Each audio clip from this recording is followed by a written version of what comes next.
प्यारे स्टूडेंट, स्वागत है आप सभी का अपना चैनल न्यू क्लासेस में। आज का वीडियो क्लास 9 के स्टूडेंट के लिए बहुत इंपॉर्टेंट होने वाला है, क्योंकि अभी मैं आप लोगों को साइंस का जो मॉडल पेपर का सेट 1 है, इसका मैं फुल सॉल्यूशन अभी आप लोगों को करके दिखाने वाला हूं। क्योंकि 2024 में जो आप लोगों का बोर्ड एग्जाम होगा उसके लिए बहुत इंपॉर्टेंट है। तो हर एक जो प्रश्न है, हर एक प्रश्न को आप लोगों को लिख करके रख लेना है। और काफ़ी सारे स्टूडेंट का कमेंट था कि सर, क्या हम लोग मॉडल पेपर सॉल्व करके एग्ज़ाम में जाएंगे तो क्या ज़्यादा नंबर आएगा या कम नंबर आएगा? तो मैं आप लोगों को बता देना चाहता हूं कि अगर आप लोग मॉडल पेपर का 3 साल का मॉडल पेपर अगर आप लोग सॉल्व करके परीक्षा में जाते हैं तो आप लोगों का नंबर बहुत ज़्यादा आएगा। ठीक है, क्यों आएगा?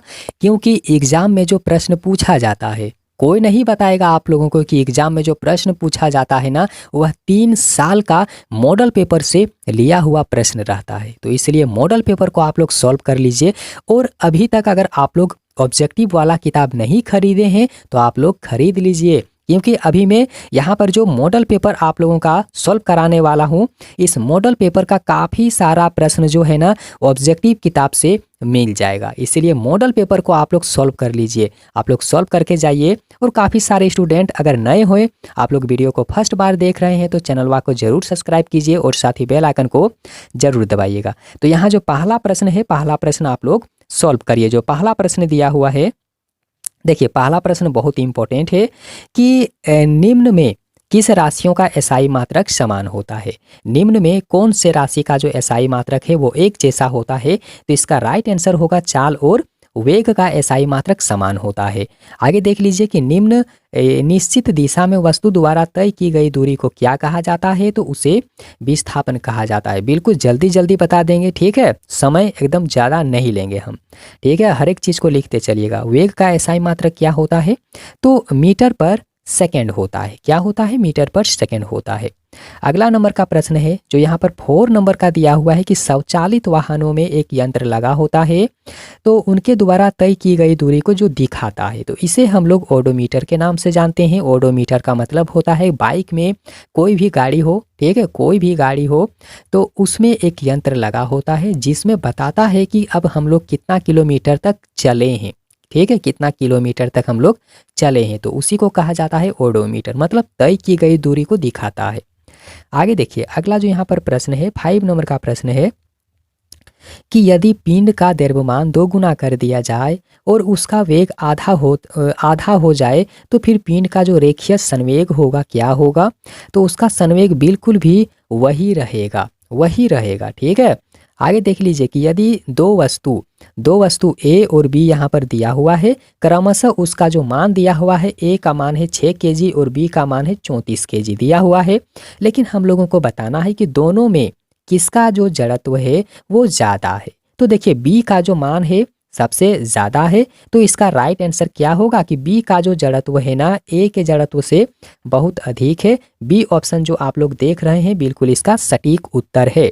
आगे देखिए अगला जो यहाँ पर प्रश्न दिया हुआ है कि न्यूटन के गति के किस नियम को जड़त्व का नियम भी कहा जाता है? तो देखिए जो न्यूटन का जो गति का प्रथम नियम होता है ना, प्रथम नियम को ही जड़त्व का नियम कहा जाता है।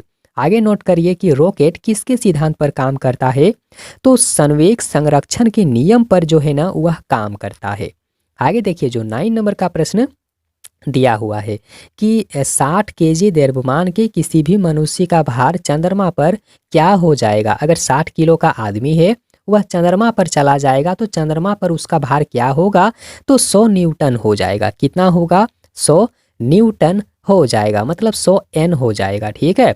और देखिए इनसे पहले मैंने एक वीडियो अपलोड किया है आप लोगों के लिए, एक वीडियो नहीं बहुत सारा वीडियो अपलोड किया है, प्ले लिस्ट में जा करके देख लीजिए। लेकिन मैं कुछ वीडियो का लिंक इस वीडियो के नीचे डिस्क्रिप्शन में दे दूंगा, आप लोग वहां से जा करके देख लीजिएगा। आगे देखिए अगला जो प्रश्न है कि यदि दो वस्तुओं के बीच की दूरी को आधा कर दिया जाए और उसके बीच का गुरुत्वाकर्षण बल किस प्रकार से बदल जाएगा? तो कम से कम 4 गुना जो है ना वह बढ़ जाएगा, ज़्यादा हो जाएगा। आगे देखिए अगला जो यहाँ पर 11 नंबर का प्रश्न है कि ध्वनि किस माध्यम में गमन करती है?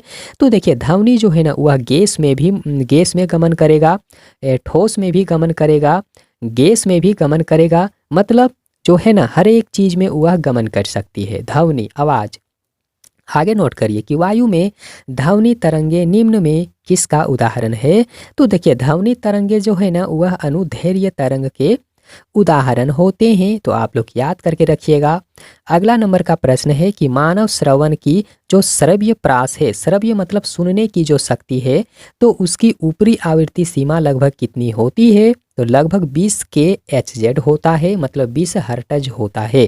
क्यों? क्योंकि जेड मतलब जो यहाँ पर एच जेड दिया हुआ है, ठीक है, एच और जेड है, इसी को हर्ट्ज के नाम से जाना जाता है। तो आप लोग बिल्कुल भी लिख लीजिए, याद करके रखिएगा। अगला जो प्रश्न है कि दो विभिन्न पदार्थों के कणों का स्वतः मिलना, अपने आप मिलना क्या कहलाता है। तो उसे विसरण कहा जाता है, उसे विसरण कहा जाता है। आगे नोट करिए कि बर्फ का जो गलनांक होता है कितना होता है।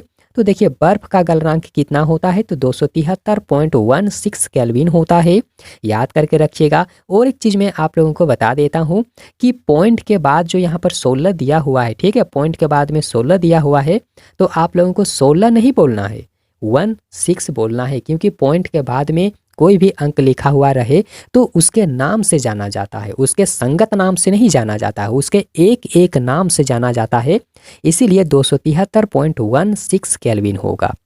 अब यहाँ पर आगे देख लीजिए, अगला जो प्रश्न है कि निम्नलिखित में किसे सबसे अधिक संपीड़ित किया जा सकता है। संपीड़ित मतलब उसे दबाया जा सकता है, तो कौन वाला होगा? हाइड्रोजन गैस होगा, इसी को सबसे ज़्यादा संपीड़ित किया जाता है, क्योंकि गैस सिलेंडर आप लोग देखे होंगे, ठीक है, तो कितना वजन रहता है, बहुत वजन रहता है, 15 किलो तक आप उसको उठा नहीं पाइएगा, इतना वजन होता है, ठीक है, तो उसमें गैस भरा हुआ रहता है, तो गैस को अधिक दबाया जा सकता है, ठीक है। आगे नोट करते चलिए, अगला जो प्रश्न है, और हर एक प्रश्न को आप लोग लिखते चलिए, नहीं लिखिएगा तो फिर जल्दी से याद नहीं होगा। देखिए निम्नलिखित में कौन यौगिक का उदाहरण है। तो यौगिक का उदाहरण जल होगा। जल एक है ना, यह यौगिक तत्व है, क्या है? यौगिक है। आगे देख लीजिए कि पीतल किस धातु का मिश्रण होता है। तो पीतल जो है ना, पीतल में जिंक मिला हुआ रहता है और कॉपर मिला हुआ रहता है, ठीक है, तो जिंक और कॉपर को Zn और Cu कहा जाता है। Zn मतलब होता है जिंक और Cu का मतलब होता है कॉपर। लिखते चलिए, जो मैं बता रहा हूँ ना लिखते चलिए, कोई नहीं बताएगा आप सभी को ऐसा डिटेल्स में, ठीक है। आगे देखिए, निम्नलिखित में कौन रासायनिक परिवर्तन का उदाहरण है। तो देखिए रासायनिक परिवर्तन का मतलब क्या होगा।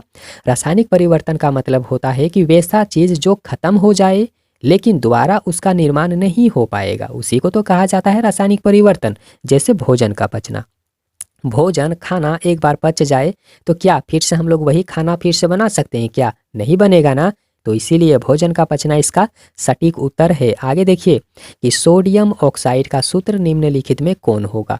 सोडियम ऑक्साइड का सूत्र क्या होता है। तो Na2O होता है, Na2O होता है। आप लोग लिखते चलिए। अगला प्रश्न देखिए, जो 21 नंबर का प्रश्न है कि 36 ग्राम जल में जल के कितने जो है ना मोल उसमें मौजूद होते हैं। तो कितना मोल उसमें मौजूद होगा? कम से कम 2 मोल उसमें मौजूद होगा। आगे देखिए, अगला जो प्रश्न है कि C2H2 मोलर द्रव्यमान क्या होगा। C2H2 का जो मोलर द्रव्यमान है वो क्या होगा। तो देखिए वह जो है ना 26 हो जाएगा। कितना होगा? 26 हो जाएगा। और यहाँ जो अगला प्रश्न है 23 नंबर का प्रश्न है, यह प्रश्न आप लोगों को कमेंट सेक्शन में जवाब देना है कि इलेक्ट्रॉन की खोज किसने किया है। आप लोग जवाब दीजिएगा, ठीक है, होमवर्क है आप सभी के लिए। आगे देखिए, अगला जो यहाँ पर प्रश्न है 24 नंबर का कि एक तत्व में 11 इलेक्ट्रॉन है और 12 न्यूट्रॉन है, तो उस तत्व का जो परमाणु संख्या होगा क्या होगा। तो देखिए उसका जो परमाणु संख्या होगा ना वह लगभग में 11 ही हो जाएगा, ठीक है। कितना होगा? 11 होगा। आप लोग आंसर एकदम याद करते चलिएगा। आगे देखिए, अगला जो प्रश्न है कि किसी भी तत्व के किसी भी यहाँ पर देखिए हाँ सही है, किसी भी तत्व के समान समस्थानिक में निम्नलिखित में कौन और परमाणु का जो समान है वह नहीं होगा। तो देखिए जिधर न्यूट्रॉन होगा, जिधर न्यूट्रॉन होगा वही साइड में जो है ना परमाणु का समान नहीं होगा। याद करते चलिएगा। आगे देखिए, अगला जो है ना निम्नलिखित में कौन एक कोशिक जीव है। एक कोशिक जीव कौन वाला होगा। तो अमीबा, अमीबा में एक एक कोशिका पाया जाता है, याद रखिएगा। आगे देखिए, लाइसोसोम का निर्माण कौन करता है। तो लाइसोसोम का जो निर्माण होगा ना वह गोल्जी उपकरण करेगा। कौन करेगा? गोल्जी उपकरण करेगा। आगे देखिए, जो 28 नंबर का प्रश्न है कि कोशिका झिल्ली के आर पार पदार्थों का आना और जाना किस प्रक्रिया के द्वारा में होता है? तो किसके द्वारा होगा भाई? याद रखना है, प्रसरण के द्वारा होता है।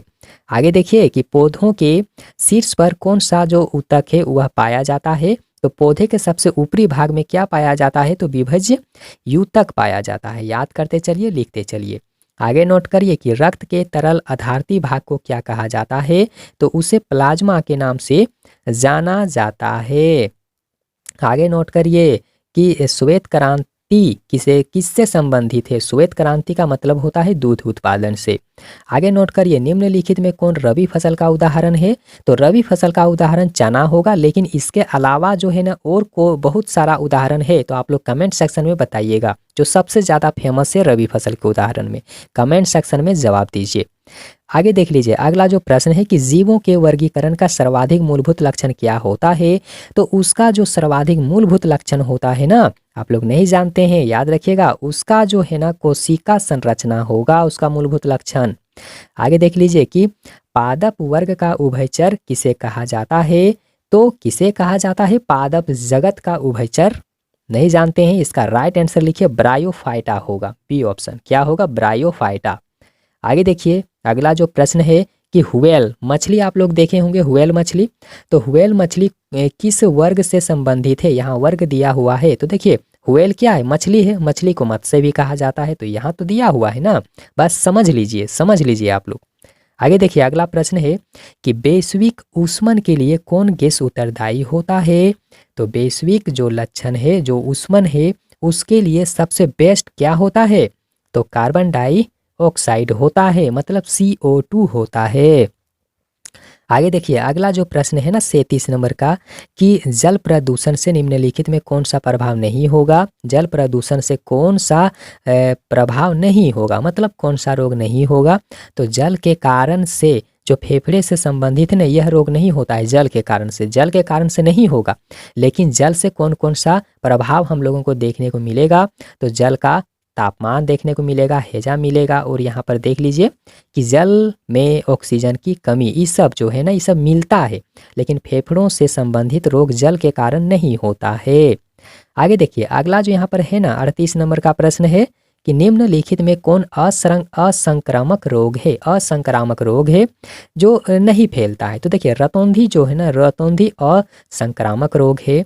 आगे देख लीजिए, निम्नलिखित में कौन दीर्घकालिक रोग के उदाहरण है? तो दीर्घकालिक में कौन वाला रोग होगा? तो टीबी होगा। क्या होगा? टीबी जो है ना, टीबी को दीर्घकालिक रोग भी कहा जाता है। और इस वीडियो का, इस मॉडल पेपर का जो आखिरी प्रश्न है कि जीवाणु निम्नलिखित में कौन से वर्ग में आते हैं? तो जीवाणु जो है ना, जीवाणु मोनेरा के अंतर्गत में आएगा। किसके अंतर्गत में? किसमें? तो मोनेरा के अंतर्गत में, मोनेरा के वर्ग में जो है ना जीवाणु आते हैं। तो अभी मैंने आप लोगों को 40 जो है ऑब्जेक्टिव प्रश्न सॉल्व करा दिया है। लेकिन क्या आप लोग जानते हैं कि बोर्ड एग्जाम में कितना प्रश्न का एग्जाम होने वाला है? बोर्ड एग्जाम में कितना प्रश्न आएगा, कितना नंबर आप लोगों को मिलेगा? क्या उसमें ऑप्शन रहेगा या नहीं रहेगा?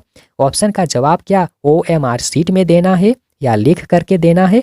तो इसके लिए आप लोगों को अलग से एक वीडियो हम देंगे, पूरा डिटेल्स में देंगे। बस आप लोग चैनल को सब्सक्राइब करके बेल आइकन को जरूर दबाइए और उस वीडियो का वेट करें, क्योंकि आप लोगों को वह वीडियो जो है ना बहुत जल्द मिल जाएगा।